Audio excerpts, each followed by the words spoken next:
Nagbukas ang pelikula sa malayong hinaharap, kung saan ang populasyon ng daigdig na 21 bilyon ay nagdala sa buong planeta sa bingit ng pagkawasak. Isang araw, isang higanteng itim na globo ang bigla na lang lumitaw malapit sa Mars. Isang pangkat ng 6 na astronaut ang agad na ipinadala upang siyasatin ito sakay ng sasakyang pangkalawakan na pinangalan ng Achilles. Sa loob ng 8 buwan, ginugol nila ang paglalakbay sa cryogenic sleep. Ang punong astronaut at siyentipiko na nakasakay, si Carla, ay ginugugol ang halos lahat ng oras na ito sa panaginip tungkol sa kanyang anak na babae at sa kanyang ina, na namatay sa aksidente sa sasakyan 2 taon na ang nakakaraan. Nang 8 oras na lang ang natitira upang maabot ang globo, ang mga tripulante ay nagising. Habang naglalaan sila ng ilang sandali upang iunat ang kanilang mga kalamnan, napansin ni Carla ang isang tripulante na nagngangalang si Rubin na mukhang kinakabahan. First time niyang mag-hibernate kaya pinayuhan siya ni Carla na magpahinga. Gayunpaman, ang huli ay isang vlogger at gustong itala ang kanyang kabuuang karanasan para sa kanyang napakalaking online fanbase. Di nagtagal, nakipagkita si Carla sa commander ng barko, si Sen Paul, sa control room. Sinusubukan nilang matuto ng higit pa tungkol sa globo sa pamamagitan ng pag-scan dito, ngunit ang AI ng spaceship ay hindi makakalap ng anumang data o impormasyon. Naisip ni Carla na dapat silang bumalik, ngunit nais ng commander na tapusin ang kanilang misyon kahit papaano. Samantala, ang kakulangan ng impormasyon ay lalong nagpapakaba kay Rubin kaysa kanina. Pagkatapos ay nagpa siya ang mga tripulante na makipag-ugnayan kay Vance, ang pinuno ng programa ng ekspedisyon. Sinabi niya sa kanila na ang mga tao sa mundo ay sabik na naghihintay ng sagot sa misteryo. Hinimok sila ni Vance na kumpletuhin ang misyon dahil hindi sila maaaring mabigo para sa mga mamamayan ng mundo na nahaharap sa maraming problema. Pagkatapos ng pagpupulong, bumalik ang lahat sa kanilang silid nang biglang marinig ni Carla ang boses ng kanyang ina sa mga pasilyo. Tumingin-tingin siya sa paligid ngunit wala siyang nakitang tao. Si Rubin, gayon din, ay nagising sa gulat dahil sa mga nakakatakot na bumubulong sa kanyang silid. Nang sa wakas ay nakarating na si Carla sa kanyang silid, kinontak siya ni Vance sa pamamagitan ng video call. Mukhang nag-aalala ito sa kanya dahil sobrang kinakabahan ang itsura niya. Habang tinitiyak ni Carla na ayos lang siya, biglang naputol ang tawag. Inanunsyo ng AI ng spaceship na ang globo ay nagdudulot ng ilang mga anomalya sa sistema nito. Nag-aalala si Carla kaya tumakbo siya sa main deck at nakita ang misteryosong globo na bumabaril ng malakas na sinag ng liwanag sa spaceship. Dumating din ang natitirang bahagi ng koponan sa lugar at nanunood sa lubos na pagkabigla. Samantala, binigyang diin ng isang tripulante na nagngangalang Tez na ang liwanag ay tila isang paraan upang ipakita sa spaceship kung saan pupunta. Habang patuloy na lumalapit ang Achilles, nakakuha ang AI ng ingay na nagmumula sa globo. Mabilis itong pinag-aralan ni Carla at kasama ng iba pa, na isalin nila ang mensahe na paulit-ulit na nagsasabing, Deus, ang salitang Latin para sa Diyos. Mukhang balisa si Rubin dahil dito at hiniling na bumalik ang crew. Naisip din ni Carla na dapat nilang ihinto ang biyahe at maghintay hanggang sa ayusin ng AI ang communication device ngunit nagpa siya si Paul na magpatuloy. Pagkatapos, sinuri ng tripulante si Rubin at nakitang umiiyak ito sa pasilyo. Nagpapanik pa rin siya at sinabing ang liwanag ay araw ng paghuhukom na ipinadala ng Diyos. Iginiit niya na alam niya ang lahat ng ito dahil sa isang uri ng banal na tinig sa kanyang ulo. Pagkatapos ay hiniling ni Rubin na kanselahin muli ang misyon bago natatarantang umalis.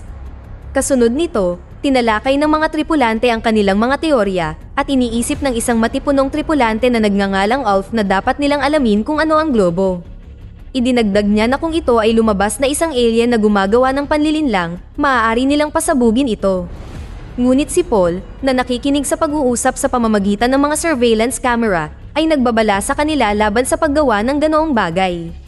Nang malapit nang marating ng spaceship ang globo, muling narinig ni na Carla at Rubin ang mga tinig.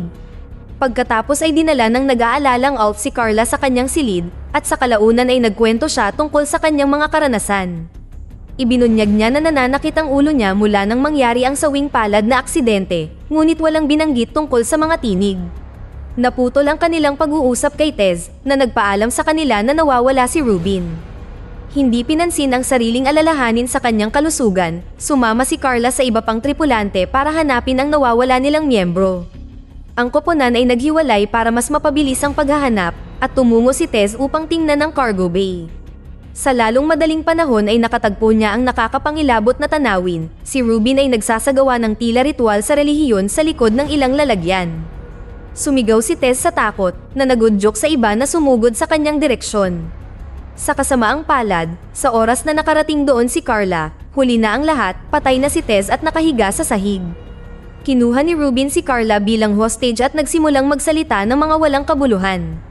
Sinabi niya na hindi na sila maililigtas at kapag lumapag sila sa globo, mamamatay sila. Inakusahan niya si Paul ng pagtatago ng impormasyon mula sa kanila at iminungkahi na dapat nilang agawin ang spaceship mula sa kanya. Sa sandaling iyon, lumitaw ang kapitan sa likod ni Rubin at bumaril ng walang pag-aalinlangan, agad siyang pinatay.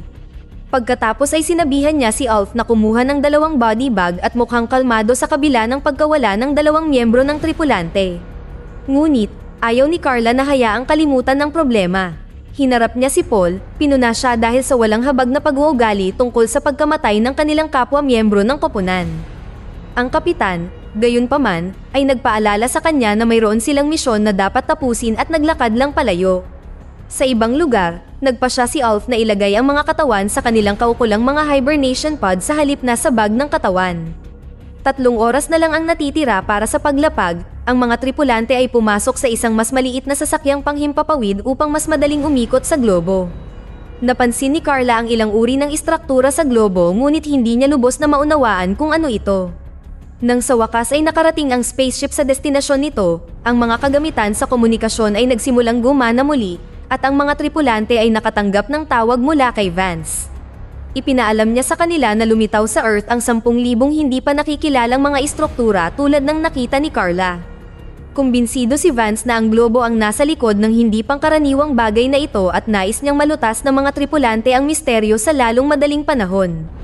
Kasunod nito, ang 3 miyembro, sina Alf, Carla, at ang mekaniko na si Sean ay nagsuot ng spacesuit at umalis sa spaceship habang pinapanood sila ng kapitan sa mga kamera.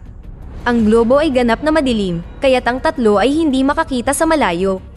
Iniskan ni Carla ang ibabaw at napagpasyahan na ang globo ay binubuo ng isang elemento na hindi pa natutuklasan sa mundo. Pagkatapos ay maingat silang lumapit sa kalapit na istruktura na nakita ni Carla kanina at hindi nagtagal ay napagtanto nilang isa itong gate. Biglang nagsimulang kuminang ang maliwanag na ilaw sa loob ng gate at nakarinig ang mga tripulante ng kakaibang ingay na hindi dapat posible sa isang vacuum. Si Paul, na sumusubaybay sa mga kaganapan mula sa spaceship, ay nagsimulang makatanggap ng radio transmission mula sa liwanag. Nagsimula itong kuminang ng mas maliwanag at lumitaw ang figure ng isang babae sa gitna ng gate. Hindi siya nag-aksaya ng oras at nagsimulang magpadala ng mga mensahe gamit ang kanyang isip at isinali ng AI ng spaceship ang mga ito para sa mga tripulante. Ibinunyag nito na ang nilalang na ito na nagpakita ngayon ay nagsasabing siya ay nagsasalita para sa lumikha ng lahat ng umiiral. Lumalabas na ang lumikha ay may babala at may pagpipilian para sa sangkatauhan. Ang mga taong papasok sa parang gate na mga istrukturang ito na nasa mundo ay makakatagpo ng walang hanggang kapayapaan. Ngunit ang mga pipili ng hindi ay mamamatay kapag ang globo ay bumagsak sa mundo. Higit pa rito, pinili ng tagapaglikha si Carla upang ipakita kung ano ang naghihintay sa kabilang panig ng gate. Kailangan niyang ibahagi ang kanyang karanasan sa mga tao sa mundo. Biglang nagbago ang anyo ng babae sa ina ni Carla at sinabing may naghihintay sa kanya sa loob ng gate. Si Carla na nagulat ay nahipnotismo nang makita ang kanyang ina at lumakad sa liwanag. Pagkatapos ay nag-flashback sa kanya ang aksidente sa sasakyan bago nahanap ang kanyang sarili malapit sa isang gintong lungsod.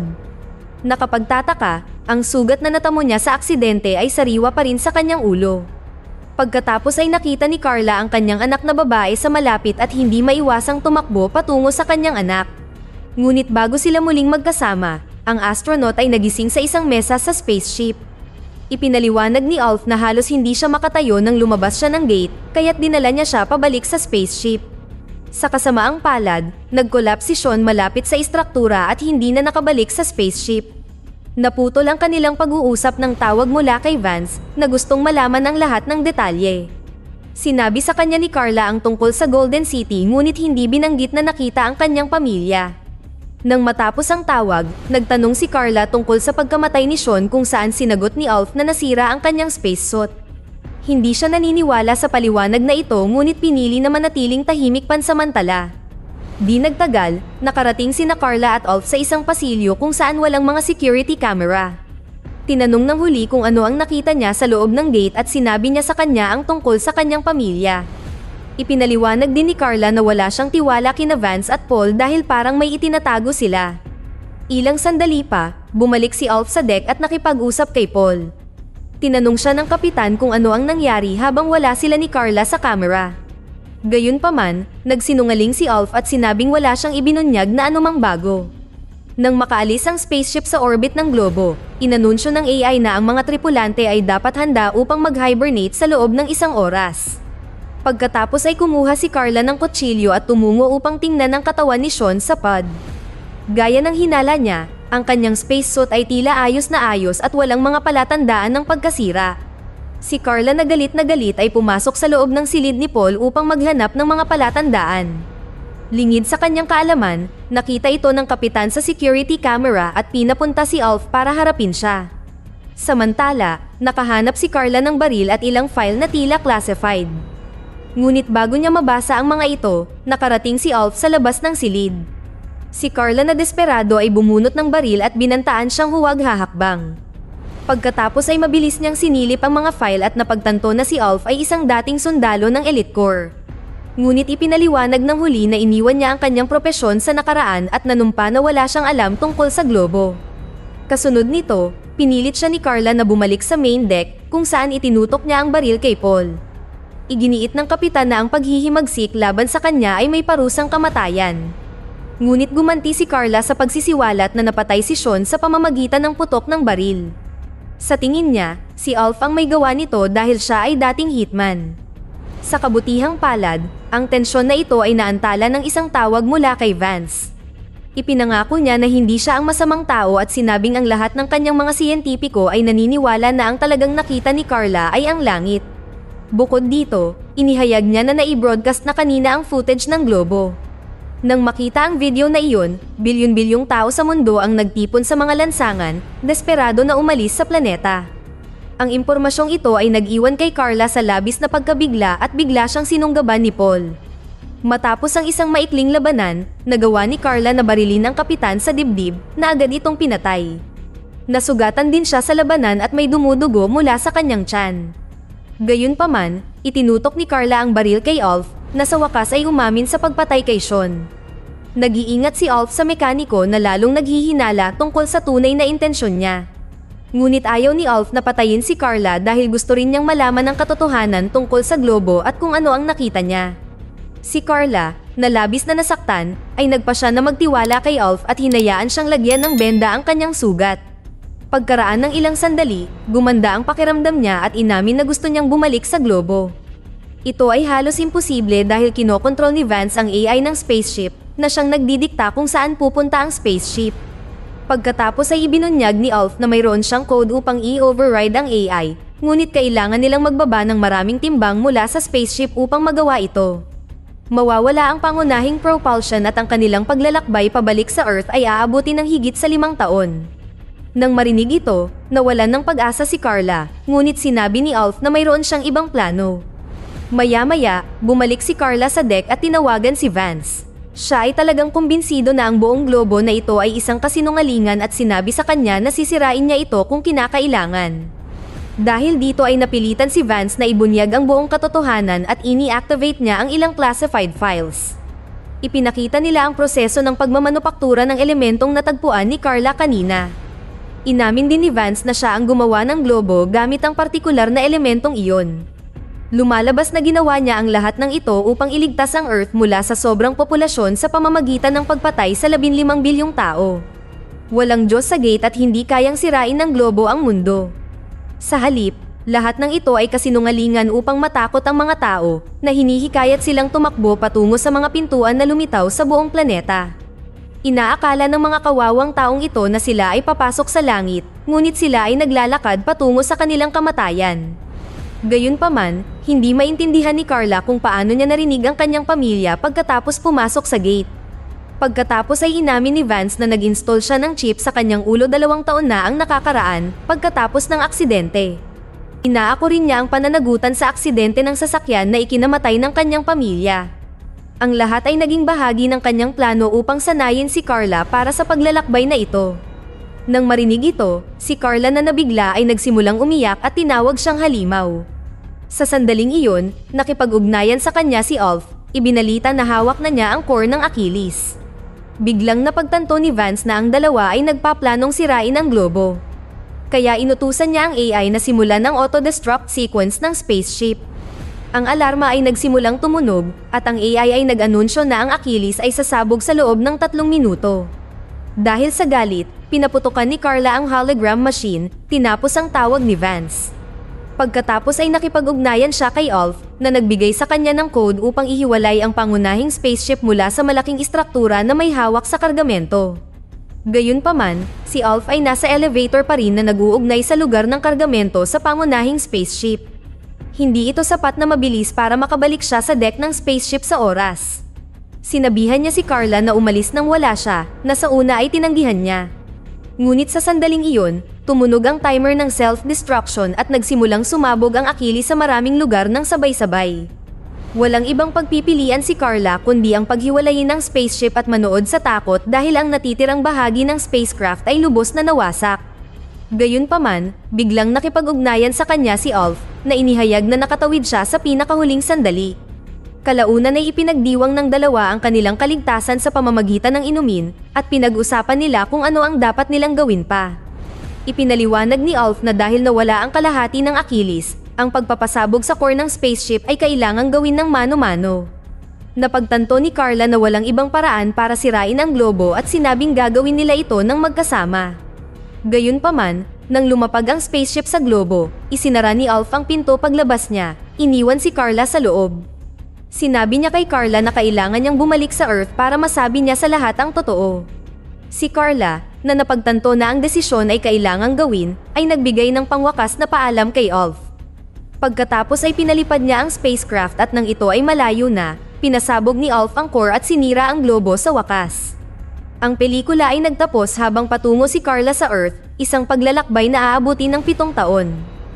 Dito na nagtatapos ang ating kwento. Sana ay nagustuhan nyo. Mag-subscribe na kung hindi ka pa nakasubscribe, pindutin na rin ang notification bell at like button upang matulungan ang channel, at mag-iwan na rin ng komento. Maraming salamat sa panonood.